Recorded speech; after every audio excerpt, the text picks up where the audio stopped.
किस्से कहानियाँ with motivation channel में आपका बहुत बहुत स्वागत है।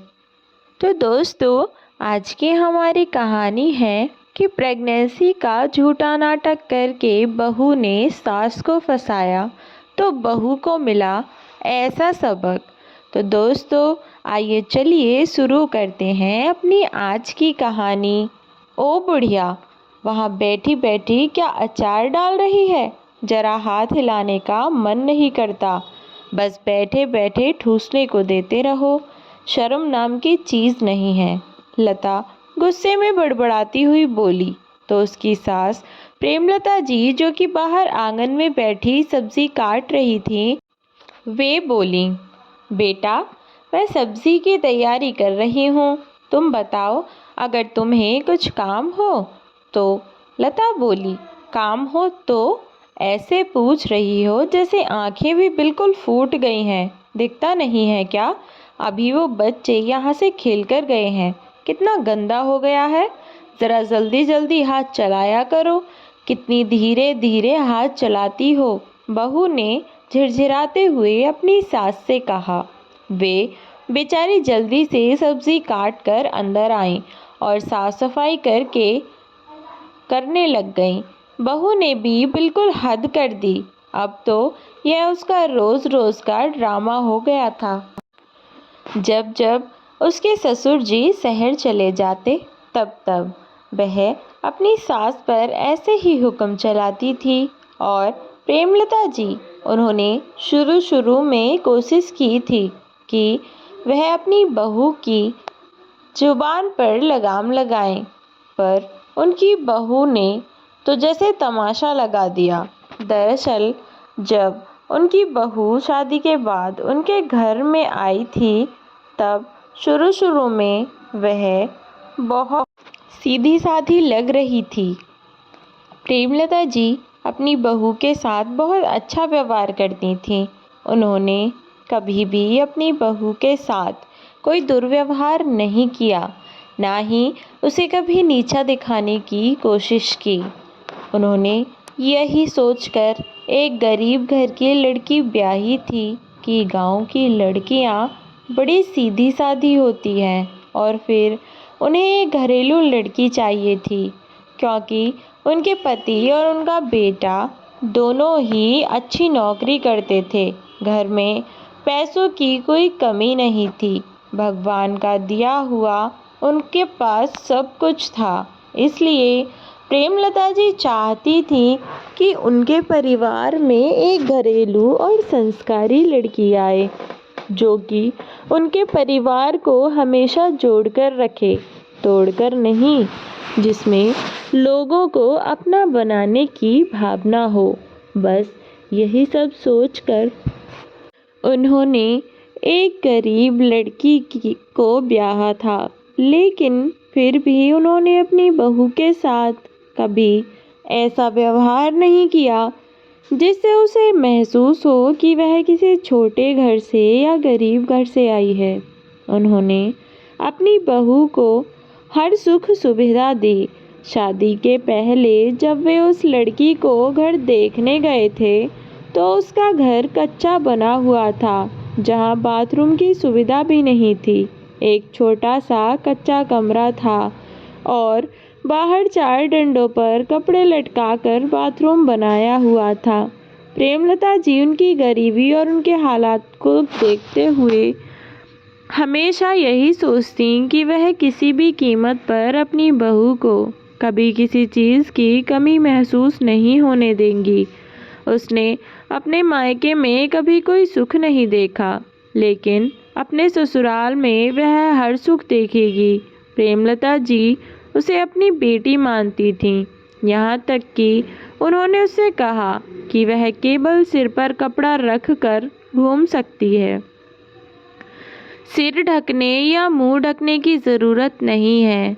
और उनके घर में ऐसी कोई पाबंदी नहीं थी कि सास बहू से बात साझा ना करे, या बहू अपने ससुर से बात ना कर सके, या फिर बहू सबसे अंत में खाना खाएगी। उन्होंने अपनी बहू पर इस तरह की कोई पाबंदी नहीं लगाई थी।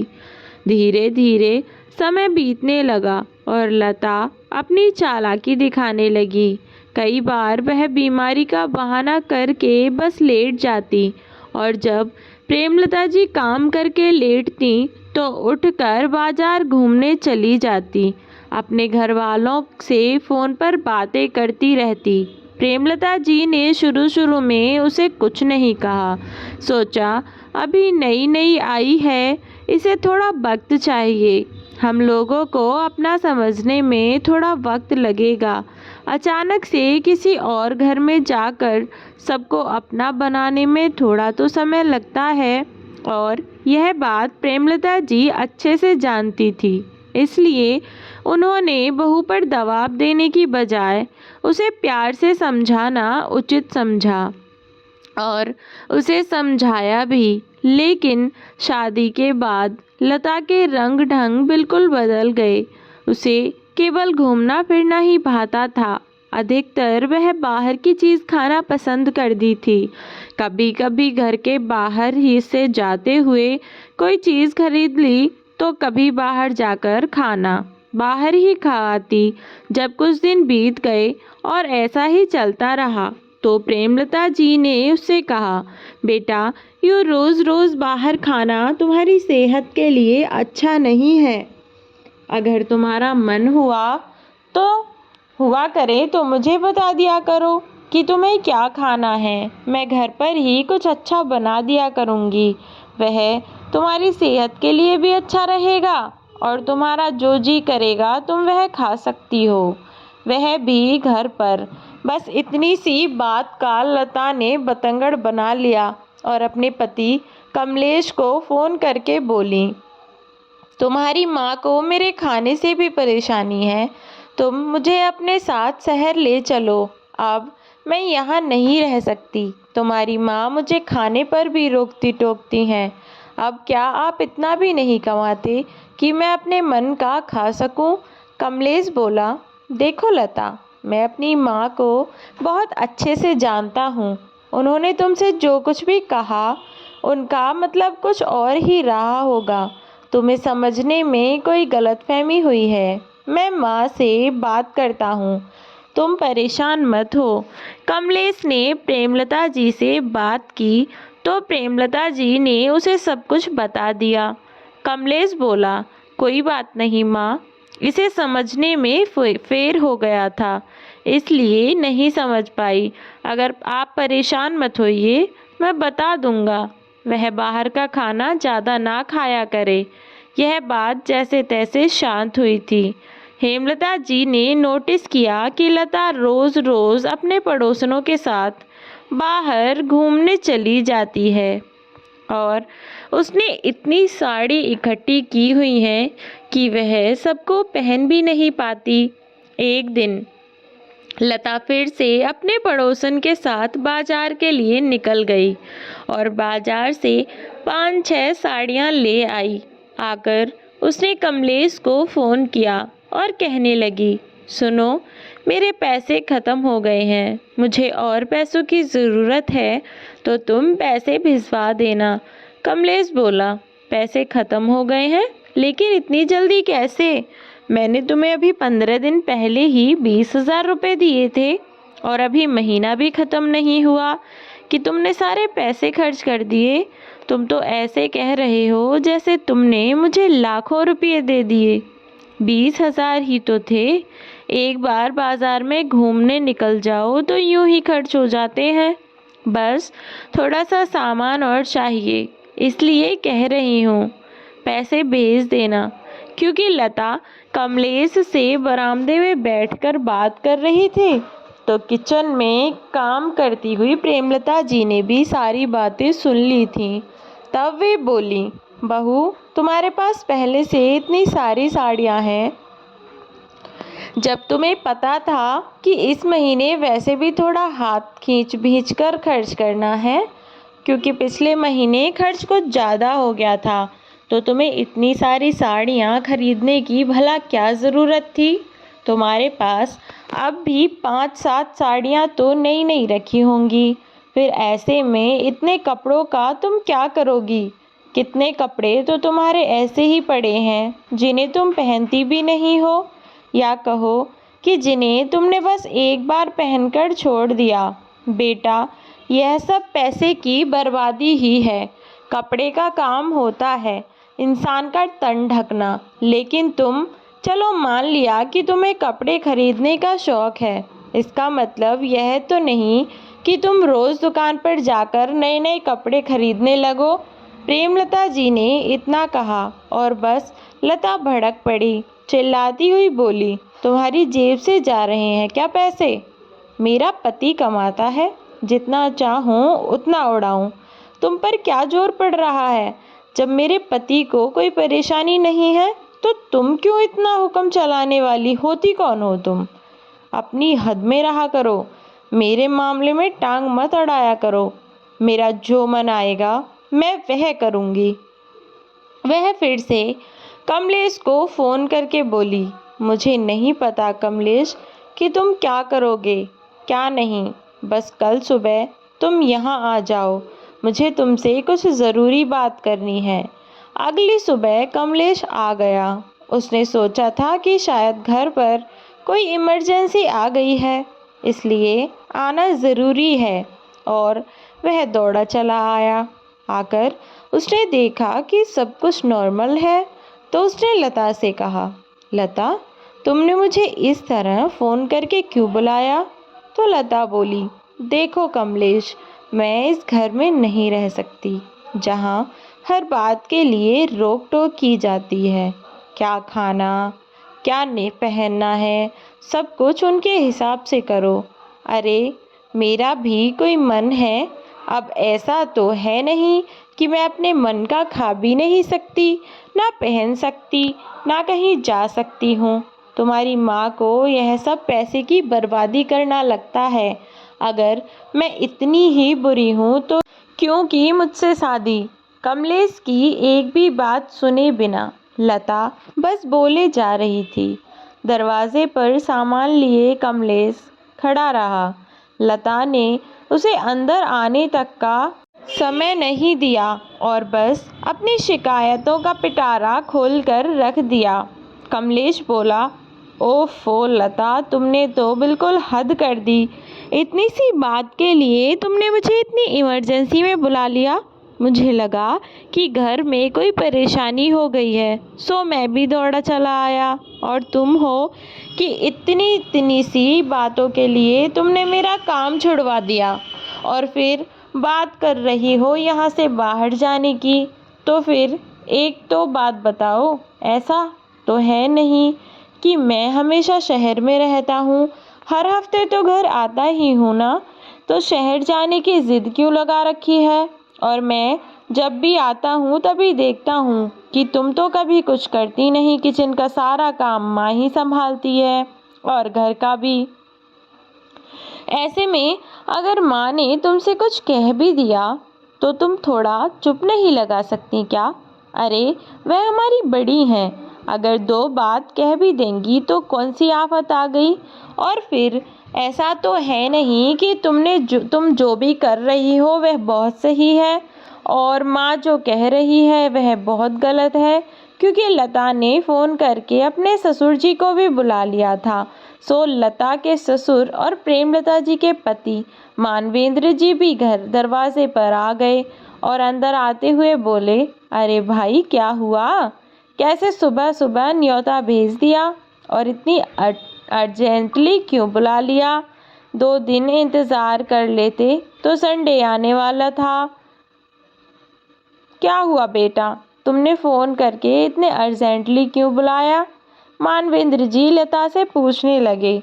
तब लता ने कहा, पापा जी, कमलेश को समझाइए कि मैं यहाँ नहीं रह सकती, मुझे अब कमलेश के साथ ही जाना है।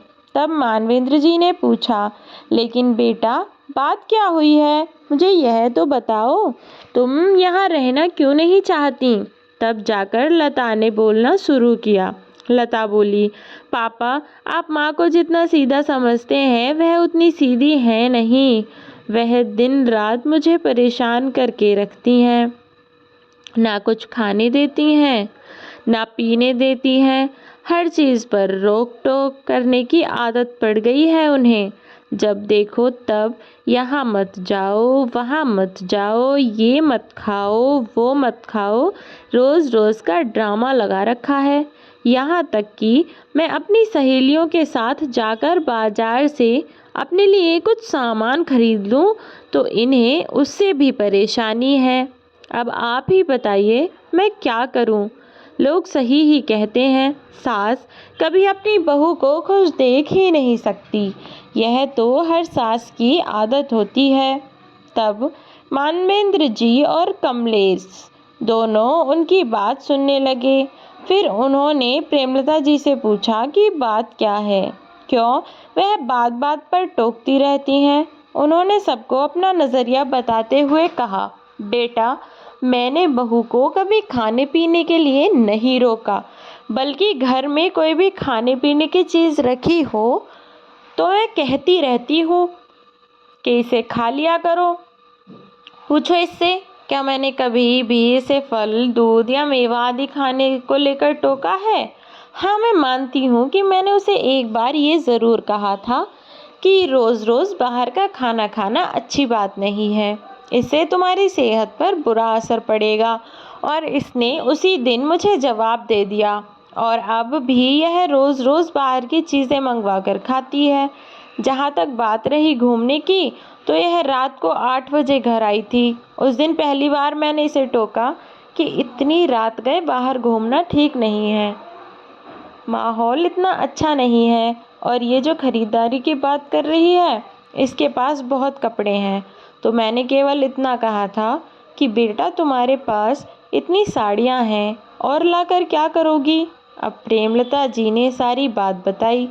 तब कमलेश ने लता को डांटते हुए कहा, इसमें इतना ड्रामा करने की क्या बात है? माँ ने कुछ भी गलत तो नहीं कहा, और जहाँ तक बात रही तुम्हारी, तो मैं तुम्हें अच्छे से जानता हूँ और माँ को भी। लता ने साफ शब्दों में झूठ बोल दिया। वह बोली, माँ जी झूठ बोल रही हैं, मैं तो टाइम से आती जाती हूँ। मानवेंद्र जी ने दोनों को समझाया और अगली सुबह कमलेश और मानवेंद्र जी दोनों अपने अपने काम पर निकल पड़े। अब लता मन ही मन अपनी सास से नफरत करने लगी थी, क्योंकि उसकी सास उसकी मर्जी से उसका जीवन जीने में रोड़ा बन रही थी। अतः उसने अपनी सास को सबक सिखाने के इरादे से इस बार कुछ ऐसा प्लान बनाया जिसमें वह सीधा प्रेमलता जी को फंसा दे। अब उसने अपनी प्रेगनेंसी की झूठी खबर फैलाई और अब वह सही समय का इंतज़ार करने लगी। कुछ महीनों तक तो वह बच्चे के बहाने प्रेमलता जी से सेवा कराती रही। फिर एक दिन उसने सीढ़ियों पर तेल बिखेरा और खुद ही उसने स्लिप होकर गिरने का ड्रामा किया और ऐसे रिएक्ट करने लगी जैसे गिरने के कारण उसने अपना बच्चा खो दिया। उसने इस बात का इल्ज़ाम अपनी सास पर लगा दिया और अब तो कमलेश और मानवेंद्र जी दोनों ने इस बात के लिए कुछ न कहा और सभी लोगों ने इस बात का दोषी प्रेमलता जी को मान लिया। और इस बात को लेकर लता ने उन्हें खूब सुनाया और किसी ने उससे कुछ नहीं कहा। सबने यही सोचा कि उसने अपना बच्चा खोया है, इसलिए वह दुखी है। मानवेंद्र जी ने भी प्रेमलता जी को यही सब बातें समझाईं कि लता अभी थोड़ा गुस्से में है, और तुम तो जानती हो ना प्रेमलता, एक माँ के लिए उसकी औलाद क्या मायने रखती है। तो ऐसे में अगर लता कुछ कहती भी है तो उसकी बातों को दिल से मत लगाना और ना ही उसे कुछ कहना। प्रेमलता जी ने भी हालात को समझते हुए किसी से कुछ ना कहा। अब लता ने 2-3 दिन तक बिल्कुल चुपचाप पड़ी रहने का नाटक किया। तो प्रेमलता जी ने कमलेश से कहा कि वह लता को बाहर घुमा लाए, इससे उसका मूड थोड़ा अच्छा हो जाएगा। लेकिन तब भी लता नहीं गई। उसने मना कर दिया कि वह कहीं जाना नहीं चाहती है, जिससे घर वाले को लगा कि इस हादसे से लता को गहरा सदमा लगा है और उसे नॉर्मल होने में थोड़ा समय लगेगा, जबकि सच्चाई तो कुछ और ही थी। लता जब ऐसे ही उदास रही तो डॉक्टर से दवाई दिलाकर दोनों बाप बेटे अपने काम पर लौट गए और इधर अकेली लता और प्रेमलता जी रह गई थी। बस उसके बाद से तो लता ने हद कर दी। प्रेमलता जी के साथ नौकरों से भी बदतर व्यवहार करने लगी और अब वह उनसे अक्सर ही बदतमीजी कर जाया करती थी और प्रेमलता जी भी बर्दाश्त कर ही रही थी। फिर एक दिन उन्होंने लता को अपनी बहन से बात करते हुए सुना तो वह दंग रह गईं।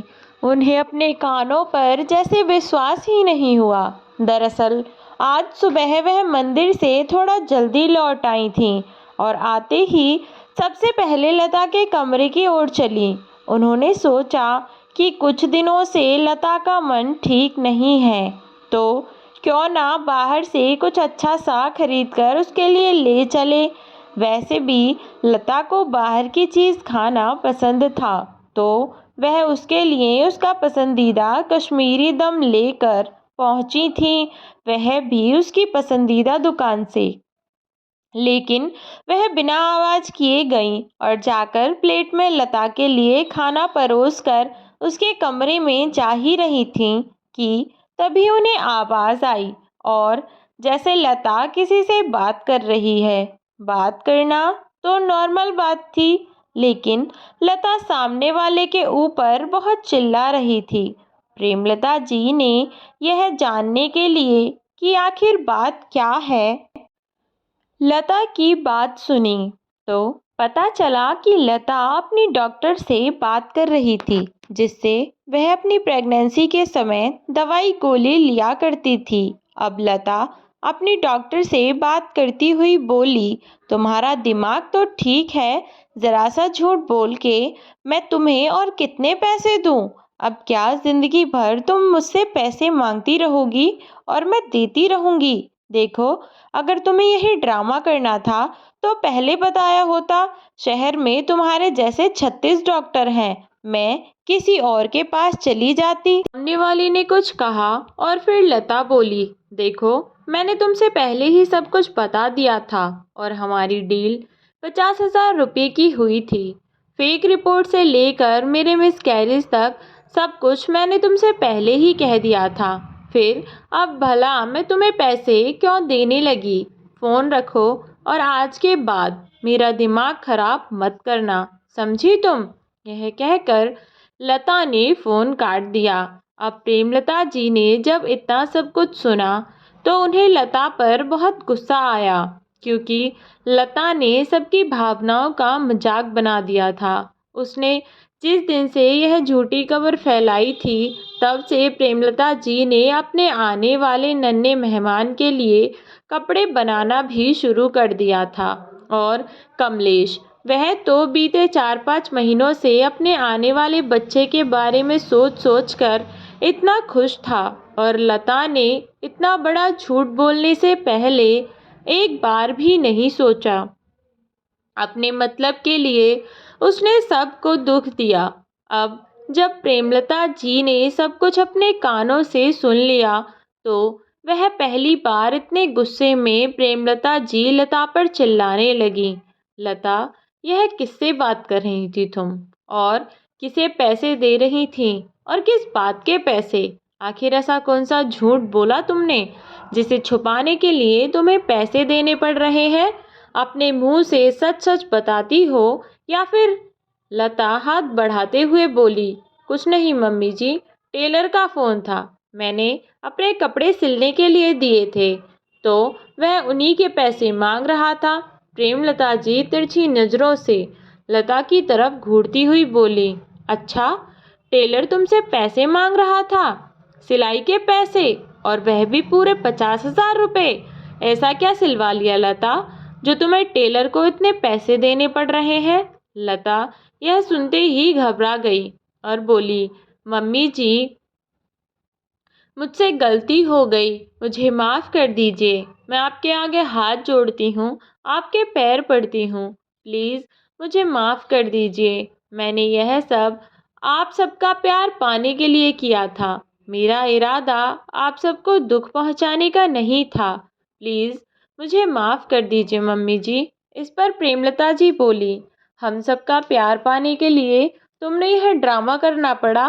पर क्यों लता, हम सब तो तुमसे वैसे ही बहुत प्यार करते हैं। आखिर तुम्हारे अलावा हमारा है ही कौन। तुम्हारे लिए तो हम खुद ही इतना सोचते हैं।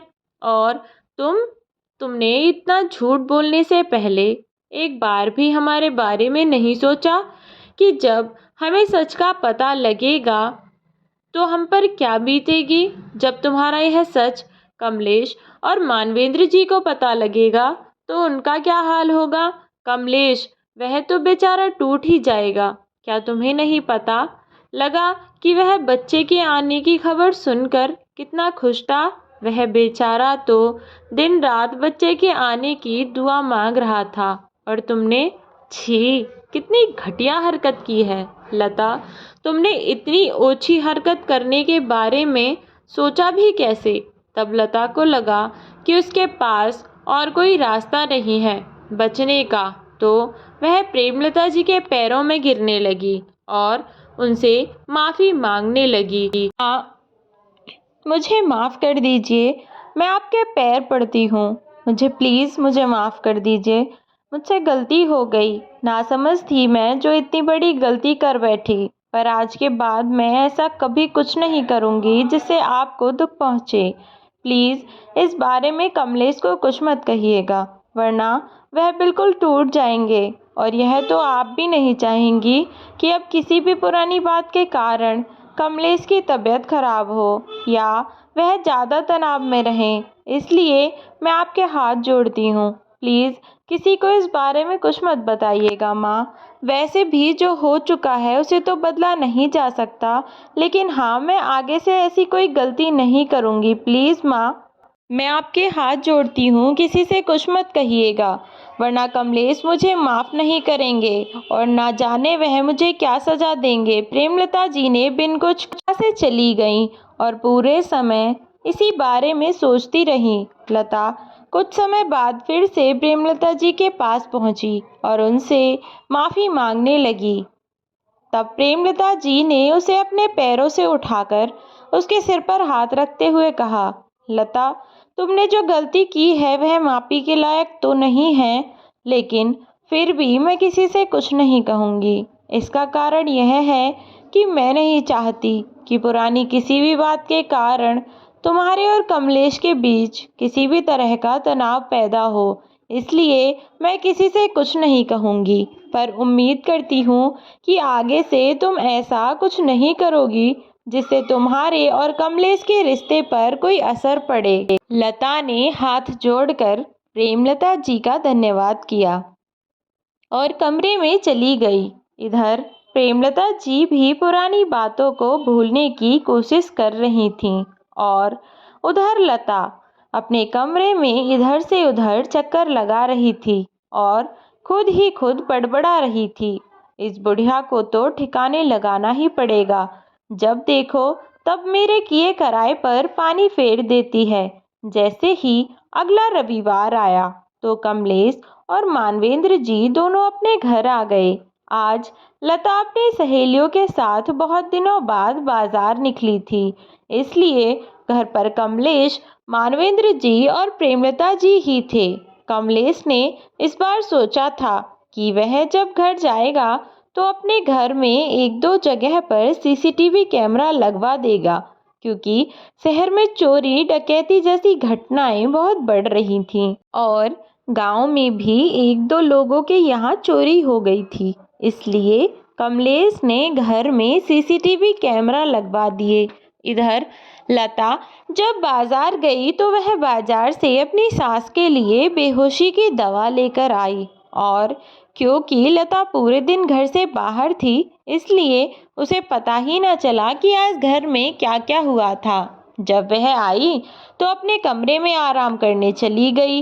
प्रेमलता जी बेचारी शाम के काम में लगी हुई थी। कमलेश ने भी उनकी मदद की और कमरे में जाकर उसने लता से कहा, लता, तुम हर वक्त अपने कमरे में पड़ी रहती हो, माँ की ज़रा सी मदद नहीं कर सकती? वे हर वक्त काम में लगी रहती हैं। अब उनकी उम्र है क्या कोई काम करने की?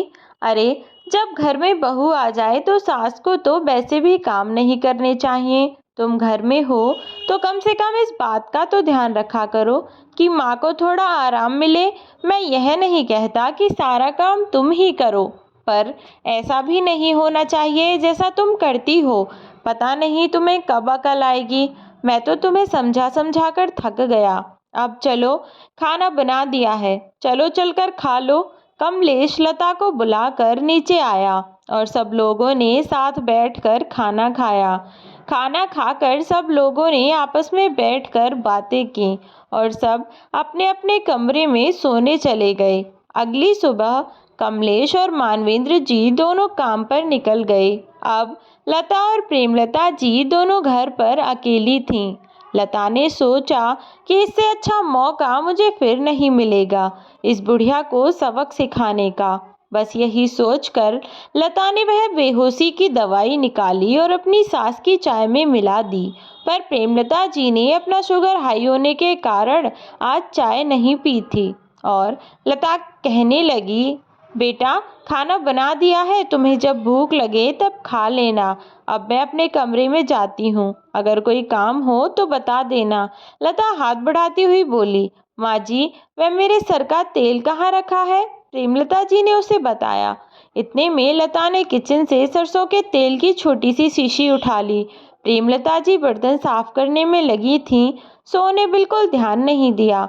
जब प्रेमलता जी बर्तन साफ करके पीछे मुड़ी तो देखा कि लता वहां नहीं थी। उन्होंने आवाज़ लगाई तो लता का कोई जवाब नहीं आया।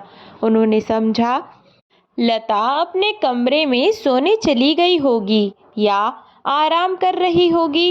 तब प्रेमलता जी भी अपने कमरे में जाने वाली थीं, लेकिन लता ने प्रेमलता जी को ऊपर बुलाने के लिए बहुत तेज चीखी। उसकी चीख की आवाज़ सुनकर प्रेमलता जी डर गईं और नीचे से चिल्लाने लगीं, लता, लता, क्या हुआ बेटा? तुम ठीक तो हो? लता, तुम कुछ बोलती क्यों नहीं? तुम ठीक तो हो ना बेटा? घबराती हुई प्रेमलता जी सीढ़ियों से ऊपर जाने लगीं और तभी ऊपर की तीसरी सीढ़ी से उनका पैर फिसल गया और अचानक वह ऊपर से नीचे आ गिरी। नीचे गिरते ही उनके मुंह से तेज चीख निकली और वह बेहोश हो गईं। लता ने अपने कमरे से आकर सबसे पहले वह तेल साफ किया और फिर अपने पति को फ़ोन किया और सारी स्थिति के बारे में बताया। कमलेश जल्दी से अपने घर पहुंचा और अपनी मां को लेकर अस्पताल गया, पर लता घर पर ही थी। कमलेश जब अपनी मां को दिखाने गया तो डॉक्टर ने उनके पूरे पैर पर पट्टी बांध कर दी और कहा कि यदि 7 दिन में भी दर्द कम ना हुआ तो हमें उनके पैर पर पक्का प्लास्टर चढ़ाना होगा, जो कि कम से कम 40 से 45 दिन में उनके पैर को ठीक कर पाएगा।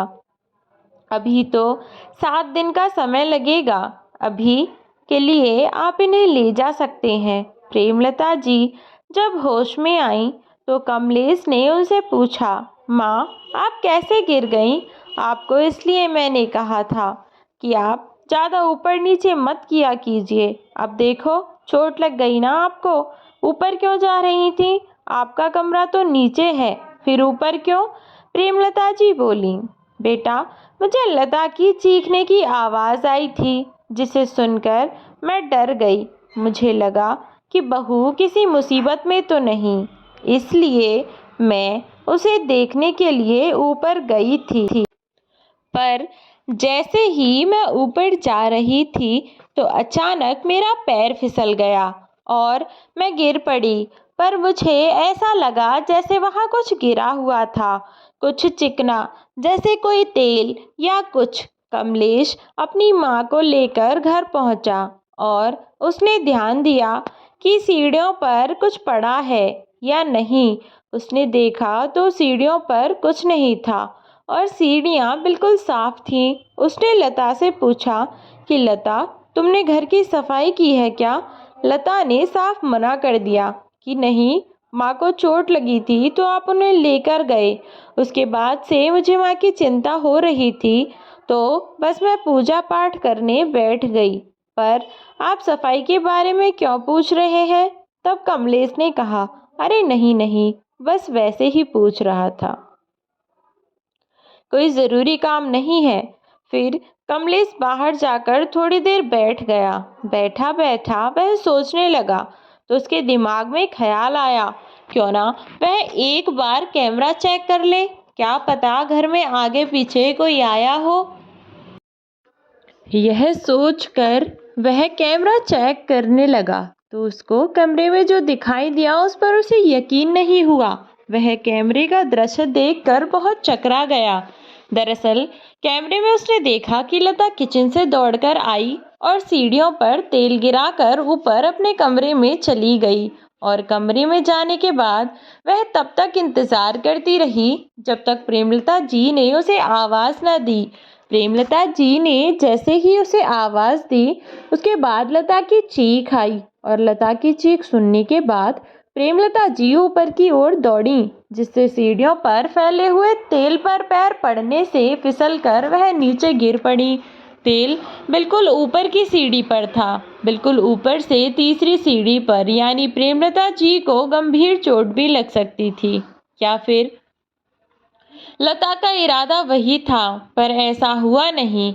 कमलेश यह सब देखकर अपना आपा खो बैठा और वह गुस्से में दमदमाता हुआ अंदर गया और अपने कमरे में जाकर उसने बिना कुछ सोचे, बिना कुछ पूछे लता को अपनी ओर खींचकर उसके गाल पर 2-3 थप्पड़ लगा दिए और इस बार थप्पड़ लगने से लता जमीन पर जा गिरी। तब कमलेश चिल्लाता हुआ बोला, बेशरम, निर्लज्ज, तुझे शर्म नहीं आई? मेरी माँ ने तेरे लिए क्या कुछ नहीं किया, लेकिन तूने एक बार भी उनके बारे में नहीं सोचा। मेरी माँ ने तेरी खुशी के बारे में हमेशा सोचा और तूने उनकी जान लेनी चाहिए। क्या चाहती थी तू? कि मेरी माँ सीढ़ियों से गिरकर मर जाए और फिर तू अपनी मनमर्जी करे, यही चाहती थी ना? तब लता फिर से अनजान बनने का नाटक करती हुई बोली, या आप क्या कह रहे हैं? मुझे कुछ समझ नहीं आ रहा। इतनी देर में मानवेंद्र जी भी वहां आ पहुंचे और आकर बोले, कमलेश, यह क्या बदतमीजी है? हमारे घर में औरतों के साथ ऐसा बर्ताव नहीं किया जाता। क्या अपने संस्कार भूल चुके हो तुम? पहली बार कमलेश अपने पिता के सामने तेज आवाज में बोला, हाँ, भूल चुका हूँ मैं सारे संस्कार, और ऐसे लोगों के सामने संस्कार और तमीज की बात ना ही की जाए तो अच्छा है पापा। आप नहीं जानते कि इसने क्या किया है। अगर आप जान जाएंगे तो शायद आप भी यही करेंगे जो मैं कर रहा हूँ। मतलब? मानवेंद्र जी ने कमलेश से सवाल पूछा, तुम कहना क्या चाहते हो? साफ साफ बताओ। कमलेश, पहेलियां मत बुझाओ। तब कमलेश बोला कि पापा, आपको क्या लगता है कि माँ सीढ़ियों से अपने आप गिरी है? नहीं, माँ सीढ़ियों से अपने आप नहीं गिरी पापा, बल्कि उन्हें गिराया गया था, और उन्हें किसी और ने नहीं, बल्कि आपकी इस लाडली, आपकी इस प्यारी बहू ने, इस पापी इंसान ने गिराया।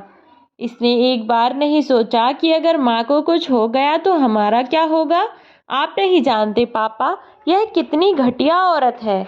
लता जैसे ही खड़ी हुई तो कमलेश ने एक बार फिर से लता को मारने की कोशिश की, पर मानवेंद्र जी ने उसका हाथ पकड़ लिया और बोले, कमलेश, इसने जो भी किया है तुम्हारी माँ के साथ किया है, तो इसके साथ जो भी करोगे अपनी माँ से पूछकर करोगे। इसे क्या सज़ा देनी है और क्या नहीं, इसका फैसला भी तुम्हारी माँ करेगी, तुम नहीं। ठीक है पापा, लेकिन अगर बात ऐसी है कि यह जिसकी दोषी है फैसला वही करेगा, तब भी? हाँ, फैसला मैं ही करूँगा, क्योंकि तब भी यह सबसे बड़ी दोषी अगर किसी की है तो मेरी और मेरी माँ की है। इसलिए फैसला करने का अधिकार भी मुझे है पापा। आप नहीं जानते इसकी सच्चाई के बारे में। लता कमलेश की ओर देखे जा रही थी। आज वह बहुत डर रही थी। उसे डर था कि कमलेश को उसकी कौन सी सच्चाई पता चल गई। तभी मानवेंद्र जी ने कमलेश से पूछा, आखिर कहना क्या चाहते हो तुम? तब कमलेश ने बताया, पापा, जिसे आप इतनी सीधी, समझदार और सर्वगुण संपन्न बहू मानते हैं, वास्तव में वह एक निहायत ही बदतमीज़, घटिया और एक नंबर की चालू लड़की है। यह तो ऐसी लड़की है कि खड़े-खड़े इंसान को बेच दे। आप नहीं जानते पापा कि इसने क्या किया है। आप, मैं और माँ, हम सब यही जानते हैं कि लता का मिसकैरेज हुआ था। यहाँ तक कि मैंने और आपने भी इसका दोषी माँ को ही मान लिया। और इसने इसने तो माँ को क्या कुछ नहीं कहा, और माँ ने भी बिना कुछ कहे सारी बातें सुनी। इसने हमसे जो कुछ भी कहा वह सब कुछ झूठ था। दरअसल मैं कभी कोई बच्चा था ही नहीं। इसने हम सबसे झूठ कहा था कि यह माँ बनने वाली है। इसने हमारे सामने झूठी प्रेगनेंसी का नाटक किया और फिर खुद ही मिसकैरेज का नाटक भी किया, जिसका इल्ज़ाम उसने माँ पर लगा दिया। यह सुनते ही चौंकते हुए तेजी के साथ लता ने पलटकर कमलेश को देखा। तो कमलेश बोला कि चौंक क्यों गई, कि मुझे कैसे पता चला, क्योंकि माँ को तो तुमने कसम देती थी कि वह किसी को कुछ नहीं बताएंगी। जब माँ तुम्हारे लिए बाजार से बाहर का खाना लाई थी तो उन्होंने मुझे यह बताने के लिए फ़ोन किया था कि आज वह तुम्हारे पसंद का खाना बाहर से लेकर आई हैं, जिससे शायद तुम्हें थोड़ी खुशी मिलेगी। और माँ ने मुझसे बात करके फ़ोन ऐसे ही छोड़ दिया था। मैं भी अपने काम में लग गया और मैंने फ़ोन पर ध्यान नहीं दिया।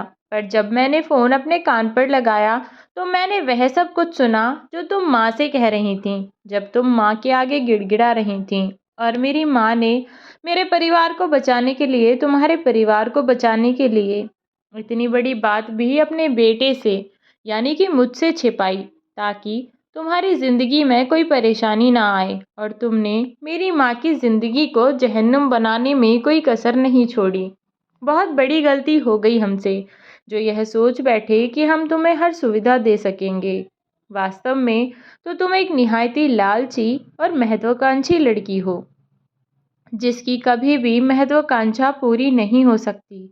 इसलिए हमें माफ़ करो और निकल जाओ इस घर से, और दोबारा यहाँ लौटकर मत आना। गुस्से में कमलेश लता को उसके घर ले गया और वहीं छोड़ आया। लता फिर से अपने स्वर्ग जैसे घर को छोड़कर उस नर्क जैसी जिंदगी में वापस पहुंच चुकी थी, जहां उसके पास दो वक्त का खाना भी नसीब में नहीं था। आज भी उसके परिवार की वही दशा थी।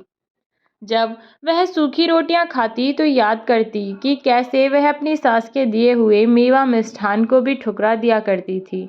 जब वह जंगलों का काम करती तो याद करती कि कैसे उससे दो वक्त की रोटी भी बनाई नहीं जाती थी, और उसकी माँ जैसी सास ने उससे कभी भी इस काम के लिए ज़बरदस्ती भी नहीं की। आज उसे अपने परिवार की, अपने घर की और अपनी सास की कमी बहुत खल रही थी। उसे महसूस हो रहा था कि उसने क्या खोया है। वह शाम को ही कमलेश को फ़ोन करने लगी, लेकिन कमलेश ने अपना फ़ोन स्विच ऑफ कर दिया और लता से कोई बात नहीं की। प्रेमलता जी को अभी तक इस बारे में नहीं पता था। जब सुबह उठी तो उन्होंने लता के बारे में पूछा। कमलेश ने बात को टाल दिया और प्रेमलता जी को उनकी दवाइयाँ दे दी और बोला, माँ, अभी आपके लिए नाश्ता लेकर आता हूँ, आप नाश्ता करके आराम कीजिए। कमलेश अपनी माँ के लिए नाश्ता लाया और उसने अपने हाथों से अपनी माँ को नाश्ता खिलाया। प्रेमलता जी ने गौर किया कि जब भी वह लता की बात करती तो कमलेश बात को टाल देता है। जैसे ही शाम को कमलेश उनके पास आकर बैठा तो वह कमलेश से बोली, कमलेश बेटा, एक बात बता, मैं तुझे जो पूछना चाहती हूँ वह तू मुझे सच सच बताएगा और कुछ भी झूठ नहीं बोलेगा। मुझे बता कि लता कहाँ है, वह कल से दिखाई क्यों नहीं दे रही। तब अपनी माँ के बहुत पूछने पर कमलेश ने उन्हें सच सच बता दिया। प्रेमलता जी को इस बात का पता चला तो उन्हें भी झटका लगा, क्योंकि वह लता को बार बार माफ़ करने की कोशिश कर रही थीं और लता बार बार उन्हें गलत साबित कर रही थी। ऐसे में वह अपने बेटे को समझाती भी तो क्या और कैसे। अब कमलेश ने लगभग महीने भर के लिए अपनी पत्नी को उसके मायके में ही छोड़ दिया और महीने भर में ही लता की अकल ठिकाने आ गई। वह घुटनों पर गिरकर अपनी सास से माफ़ी मांगने को तैयार थी। बस कमलेश उसे वहां से ले आए। लता ने प्रेमलता जी से बात की और उन्हें मनाने की कोशिश की। लता ने प्रेमलता जी को आखिरकार मना ही लिया और प्रेमलता जी के कहने पर कमलेश लता को उसके मायके लेने पहुंचा।